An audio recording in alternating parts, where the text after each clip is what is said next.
So Eros is locked in Pandora's box for 1 year, and he's beginning to get out. And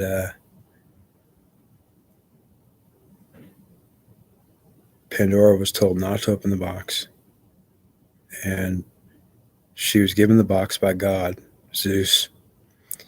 Zeus put Eros in the box because he went up to Mount Olympus to get healed, and um, he went up to get healed after he got stabbed in the stomach by Athena, and he got locked in that box and given to Pandora. And ultimately, the story of Pandora is about her feelings and Eros begging to get out of that box. She was told never to let him out, and forever, by God. So then he's begging to get out. He's saying, "Please, Pandora, let me out." And she's she can't hear him. She can't hear his voice, so she doesn't know he's begging to get out. She can feel him. She can feel he's wanting to get out. And after a year, she can't stand it anymore. He's begging to get out. And when she lets him out, she finally opens the box. He literally jumps out, and he's panicked. He's freaked out because he's been locked in the box for an entire year. He's freaked out. He possesses her immediately, gets into her. Everything, it's all the bad feelings of being locked inside the box for a whole year, jumps into her, literally. So it was like a terrible tragedy, kind of like she took him, and she was like, wow, like, holy crap. And it was not good. She was told not to open that box. She did. She let him in, and then ultimately it was Zeus's way to punish him and also punish her. So understand that the whole year that she didn't have him, she was lonely. She wanted him, but she needed him. But ultimately, because of the two fighting when they were together, ultimately Zeus made it so he got trapped in that box, and he had to think about being locked up. And if she didn't let him out forever, it was because he wasn't sincere. Because when he got sincere enough, her feelings would be let him out, and she wouldn't be able to help herself. And she did. She opened it finally because he was sincere. And that's when he got into her, and he was all disturbed being locked up that long. That's what happened. That's Pandora's story. And that's about it for that story. Let's see. Achilles killed Apollo, the god Apollo. So understand that the god Apollo was killed by Achilles, who hit the beach like 5 hours early. The Greek fleet was out to sea still, and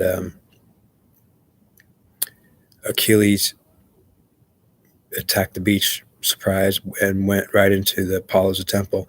In the movie, it shows him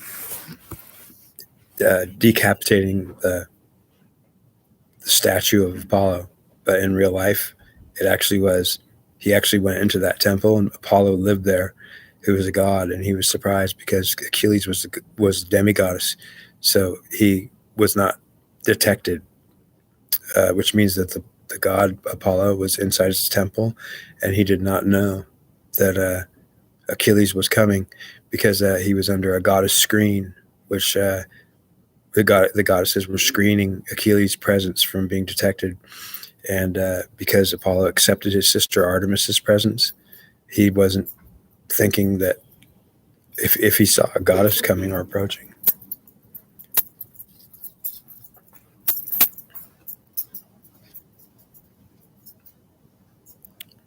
If he saw a goddess approaching, he wouldn't detect it was Achilles or know about it. So that's what a big thing when Troy was attacked, the beaches were attacked. That was a huge first. The war was over basically when Achilles attacked, killed Apollo, the god. They took his head as a prize, and the war was over basically in Troy before it started. So it didn't even need to go further than when the Greeks arrived. The war would have been over because they were there to take out Apollo. They did.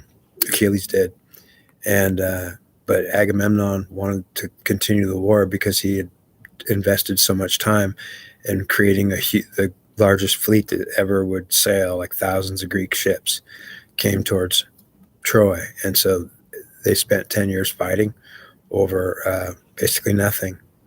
Well, I mean, it was not over nothing, but it was over before it started. They could have just went home, but they wanted to finish Troy off. The reason why they wanted to finish Troy off was because um, the Divine Feminine collective in Troy was supposedly that bad and that malicious. So they wanted to get rid of them. They were trying to be they were trying to establish a divine feminine presence as a godhead, which they had. Minerva. So there was a guy named Helenus who was a high priest of Apollo, and he was basically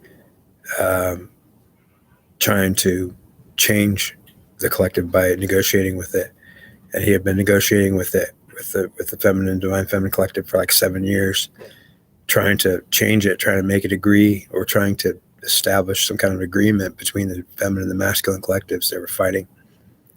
So the gods and the goddesses went to war and were fighting too, and it was causing everybody in the world to fight. That's pretty much that for that part. All right, I'll see you in the next one.